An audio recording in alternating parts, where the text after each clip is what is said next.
My name is Carlos. I'm the head mead maker here at Superstition. So I'm going to talk a little bit about how we make mead and what our process is. So we start by taking honey and water, and we mix them in our large 1,000-gallon mixing tank over there. And after that's all mixed thoroughly, we'll pump it into one of our fermenters over here, and we'll add pure oxygen and lime. And after that's all pumped into the tank, we'll add our yeast and yeast nutrients, and those yeast nutrients just help create a really healthy fermentation. And we'll continue to add those up to halfway through the fermentation.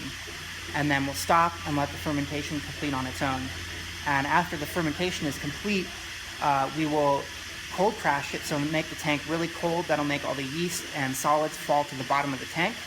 And then we'll rack it off those lees, that dead yeast and sediment, and then we'll filter it, and then we'll either add spices or other flavors, or we'll go straight into a bottle with it. And so maybe let's take a look at the equipment and yeah. You can explain each piece.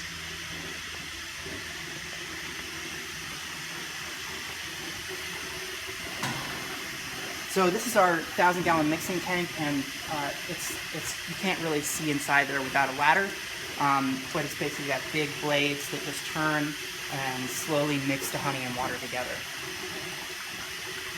So then over here we have a fermentation vessel, and so right now this is actively fermenting. It's got mead in it, and this is carbon dioxide that's escaping the fermentation. And so during alcoholic fermentation, yeast produce alcohol and carbon dioxide and some flavor compounds. So if you don't let the carbon dioxide escape, the vessel would explode from the pressure. And then our other equipment is in the back. So this is our filter. This style of filter is called a lenticular. And so there are filter modules that sit inside of this bell, and the mead goes up through them and then comes back down and goes out the other side. And then these are what we get our honey in now, 55-gallon drums.